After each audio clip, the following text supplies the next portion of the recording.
Hola, ¿cómo están? Yo soy David Barrientos. Bienvenidos y bienvenidas a este espacio semanal que tenemos para analizar las noticias más importantes de Costa Rica y el mundo.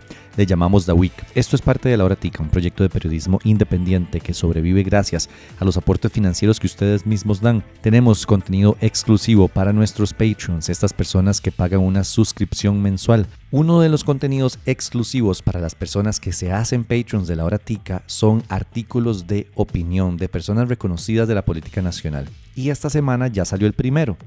Cuidados invisibles, jornadas imposibles, el sesgo de género del proyecto de ley de jornadas 4x3. Alejandra Arburola, bachiller en Derecho y especialista en género con orientación de políticas públicas, nos habla de este tema tan importante. Si ustedes quieren leer este y otros artículos de opinión que vamos a ir sacando, háganse Patreons de La Hora Tica. Pueden hacerlo con un monto mínimo de $5, es así de barato. Pueden hacerlo en www.patreon.com/La Hora Tica. Y si no pueden hacer eso, pues ayúdennos con un simple móvil al 8607-6470. Hoy hablaremos de una prohibición que le hizo el Tribunal Supremo de Elecciones al gobierno, un juicio contra Celso Gamboa y Johnny Araya, unos contactos del ministro de Justicia y otras cosas más.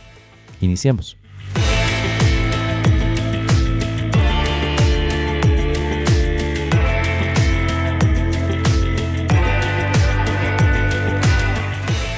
El Tribunal Supremo de Elecciones le dio otro estate quieto al gobierno. Esta semana emitió la resolución 5037-E8-2025, recordándole al Ejecutivo de Chávez que no puede andar usando el símbolo del jaguar en campañas, pines o logos oficiales. David, ¿de qué está hablando? Como ustedes saben, desde hace un tiempo el presidente le dio una vara rarísima de empezar a hacer el sonido de jaguar en conferencias de prensa, llamar a sus seguidores jaguares y mostrar al pobre animal en cuanto afiche oficial pudieran. La obsesión es tal que tanto Chávez como ministros y presidentes ejecutivos se mandaron a hacer pines de jaguares y los andan puestos de arriba para abajo. El problema es que ese símbolo de jaguar fue registrado recientemente por el partido Motiva, una agrupación política chavista que forma parte de la disque unión que hicieron para las próximas elecciones. Y como es parte de un partido político formal e inscrito, usarlo podría ser beligerancia política,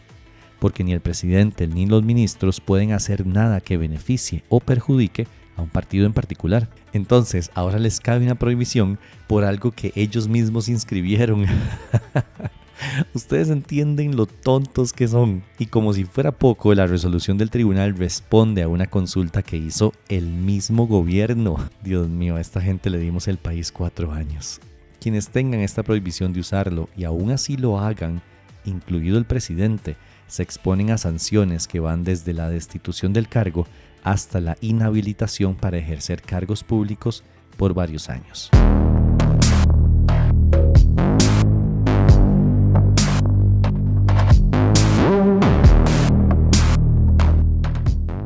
Este tema no es nuevo, pero sí volvió a encender las alarmas esta semana. Arrancó un segundo juicio penal contra el ex magistrado Celso Gamboa y el ex alcalde de San José, Johnny Araya, ambos acusados por tráfico de influencias en 2016. Les doy contexto del caso. La fiscalía sostiene que Gamboa, en ese momento fiscal adjunto con la ex fiscal Berenice Smith, gestionó un oficio con información falsa a favor de Johnny Araya, para que éste lo presentara antes de las elecciones municipales de 2016. En el oficio se habría borrado a Araya como imputado en un caso penal. Era como una lista en donde Johnny Araya no tenía acusaciones penales.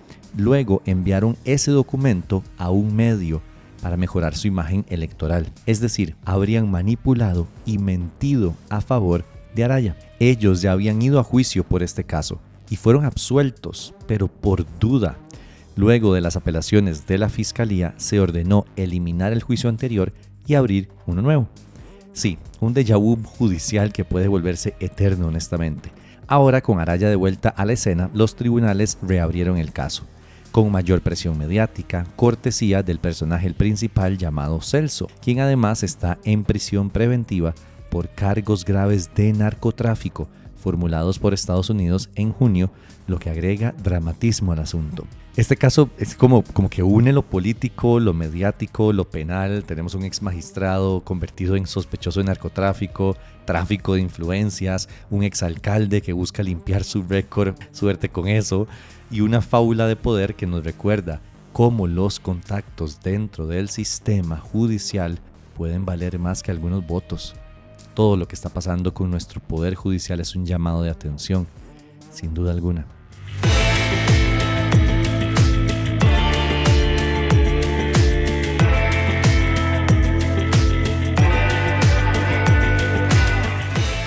El ministro de Justicia, Gerald Campos, está en el medio de la polémica de Celso Gamboa.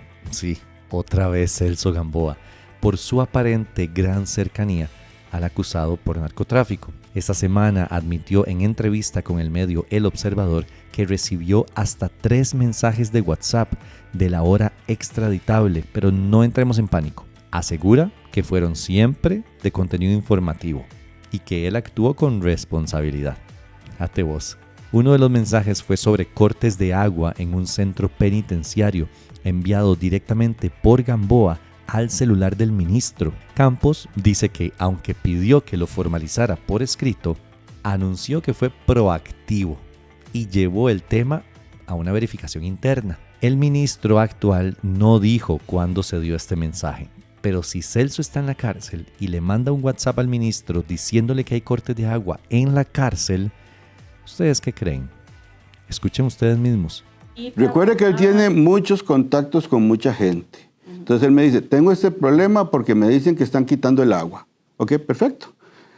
Mándenme la gestión de queja por escrito, pero aún así yo soy proactivo y verifico con la gente mía si eso es cierto, porque a mí me interesa que no se afecte ningún derecho fundamental de los privados de libertad. ¿Él lo llamó a usted y le dijo algo? Me manda un mensaje y me dice eso. Mensaje de WhatsApp. Exacto. Ok, pero entonces de ese tipo de comunicaciones... ¿Cuál es el problema? ¿Cómo las toma usted? Así como me llaman otros informantes privados de libertad, o digo, gente que ha estado privada de libertad, o gente que yo he metido presa, que me quiere dar datos sobre eventuales hechos delictivos. Es que uno sigue teniendo contacto. Un policía, sus contactos son delincuentes. ¿Ustedes entienden el descaro? Gamboa enfrenta un proceso de extradición por las acusaciones de la DEA contra el Clan del Golfo y el Cartel de Sinaloa. No es un ciudadano común, es un tipo con conexiones que lo vinculan a bandas transnacionales. Y el ministro lo toma como cualquier cosa. El descaro es mucho. Campos enfatiza que todos los contactos fueron propositivos, ninguno pedido.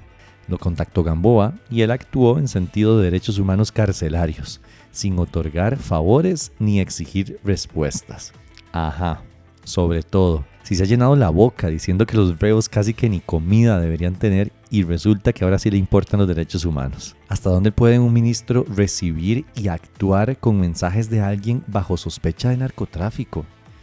El hecho de que sus mensajes llegaran directamente al ministro de Justicia genera muchas sospechas sobre vínculos que podrían ser muy peligrosos.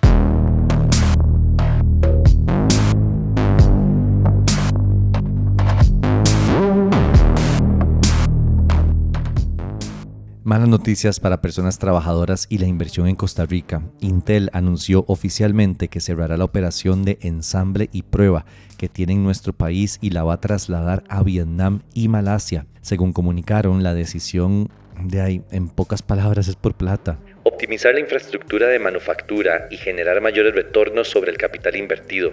Fue lo que dijeron. Y es que esto se suma a una serie de despidos que la empresa está haciendo en todo el mundo, con los que pasará de 96.400 empleados directos a unos 75.000. Según dijeron, Intel todavía mantendría 2.000 empleados trabajando para la empresa en Costa Rica, en su centro de servicio de ingeniería y servicios globales. A las personas que serán despedidas en este proceso, mi completa solidaridad.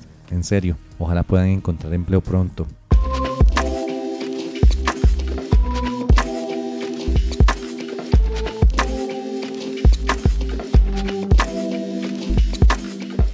El Tribunal Supremo de Elecciones fijó el número de diputaciones a elegir por provincia con ocasión de las elecciones presidenciales y legislativas de 2026. El artículo 106 de la Constitución Política establece que cada vez que se realice un censo general de población, el tribunal debe realizar esa asignación de escaños a cada una de las 7 provincias. Como ustedes saben, en 2022 se llevó a cabo un censo de población. Sin embargo, la cobertura no fue la esperada. Ante ello, la autoridad electoral tomó como base para la distribución de los escaños legislativos la estimación poblacional oficial del año 2022, que también la elabora el Instituto Nacional de Estadística y Censos. Según el INEC, esas estimaciones poblacionales se consideran datos confiables y que pueden ser utilizados para la toma de decisiones en distintos ámbitos, como este. Bueno, David, ¿pero qué cambia o qué?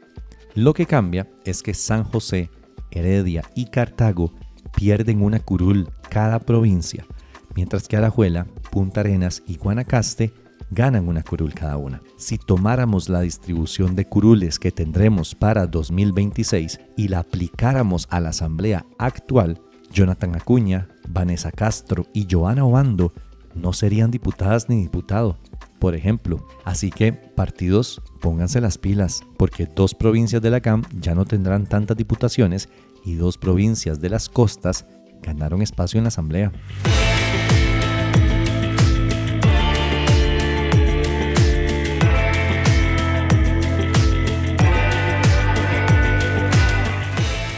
Claudia Dobles, ex primera dama y ahora precandidata del PAC, de la coalición nueva que entre PAC y ADN, se sentó en The Talk para hablar con este servidor. En la entrevista, que dura poco más de una hora, tocamos varios temas claves, especialmente de la gestión anterior del gobierno PAC. Acá les dejo algunos extractos. Uno de los principales temas que yo siempre le he criticado al PAC es su falta de autocrítica. ¿Cuáles son para usted los principales errores que cometió la administración de la que usted fue parte? Yo creo que nosotros, por atender en algunos momentos temas que eran urgentes, tal vez dejamos de lado una comunicación mucho más directa con algunas bases. Aunado a eso, se toma la decisión de que con una fracción minoritaria en la Asamblea Legislativa se tenía que negociar, se tenía que gestionar y se tenían que generar las dinámicas necesarias en la Asamblea Legislativa para lograr también el avance de una agenda de transformación, una agenda de desarrollo y en algunos casos a una agenda de reformas. Para lograr eso, en muchas ocasiones se tomó la decisión de no tener victorias a nivel de comunicación. Y otro error es que creo que no logramos adaptarnos tal vez a la necesidad y a la manera en la que nosotros también debimos conectar con la gente. Es que yo tengo un problema con esos errores que usted me está diciendo, porque no son admisiones de errores de fondo. Es decir, no estoy recibiendo una admisión de errores de fondo, de errores de gestión política del gobierno. Yo siento que es muy fácil echarle la culpa a comunicación. Ay, sí, un error de comunicación. Todos los gobiernos dicen que tuvieron problemas en comunicación. No se impulsó realmente el acuerdo de Escazú. UPAD para mí es un error. Te los concedo absolutamente y me gustaría hasta referirme. Yo creo que la mayoría de la ley de huelgas fue un error. La ley de huelgas permite solo una huelga política al año. ¿De dónde un gobierno de acción ciudadana quiere limitar el derecho a huelga y quiere limitar el derecho a huelga política? Acción ciudadana. Me gustaría dar contexto con respecto a la ley de huelgas. Claro, es que porque se tiene que entender. Es que yo sé cuál es el contexto. Es decir, el contexto son 90 días. Se tiene que entender la ley en un contexto. Claro, no, pero es que desde mi perspectiva no se puede limitar tanto el derecho a huelga solo por esta huelga. Pero las leyes como entes vivos, y ese es un error que cometemos no con esa ley, sino con todas. Las leyes realmente son entes vivos. Responden a una necesidad, en muchos casos responden a un contexto y se pueden desplegar y se pueden revisitar. Claro, pero a mí me parece que sí es importante, entender que la ley de huelgas nace posterior a una situación que a mí me pareció que fue una situación límite y nace de la necesidad de garantizarle también a la ciudadanía que hay servicios básicos que tienen que salvaguardarse. Yo creo que si esta ley la hubiera impulsado un gobierno de liberación o un gobierno de la unidad o este gobierno actualmente, el PAC estaría despotricando contra esta ley. Quiero hablar de la renovación de concesiones de autobuses. Quedó en deuda con eso. Hoy no tenemos sectorización, hoy no tenemos pago electrónico en todos los buses. Tenemos muchos incumplimientos de la ley 7600. Hoy no tenemos unidades eléctricas considerablemente. Y no se firmaron los contratos durante la administración Alvarado Quesada que obligaban a las... Todo eso estaba incorporado Claro. en ese proyecto de ley Claro. y sé que se incorporó también en el contrato de firma de concesión. Esos contratos no se han firmado. Y ese es mi punto. Y entonces yo digo, pucha, pero entonces ¿en qué están? Tenés toda la razón. Y ese proceso fue muy lento. Es un proceso complejo, es un proceso que tiene filtros a lo interno del Ministerio de Obras Públicas y Transportes que son extremadamente lentos. Ahí en general mi crítica sombrilla, digamos, la crítica que yo le podría hacer a todo el proceso es que el sistema es demasiado lento, tiene demasiados puntos de traba. Pero ustedes estaban ahí. Claro, pero el sistema... En la toma de decisiones. Totalmente de acuerdo. Y te estoy diciendo que tenés absoluta razón y yo lamento profundamente que eso no se haya dado más rápido. Eso es verdad. Y a mí me hubiera gustado porque ese proyecto de ley y ese contrato de concesión tenían todos los elementos de una renovación real del sistema de transporte público. ¿Cuál es su compromiso con la gente, ahora que usted está poniendo su nombre para la presidencia, de cómo se van a hacer las cosas diferentes con los buses? La entrevista completa la pueden escuchar en Patreon, Spotify, Apple Podcasts o YouTube. La pusimos gratis porque las que hagamos a candidaturas presidenciales van a ser gratis. En todas nuestras redes nos encuentran como La Hora Tica.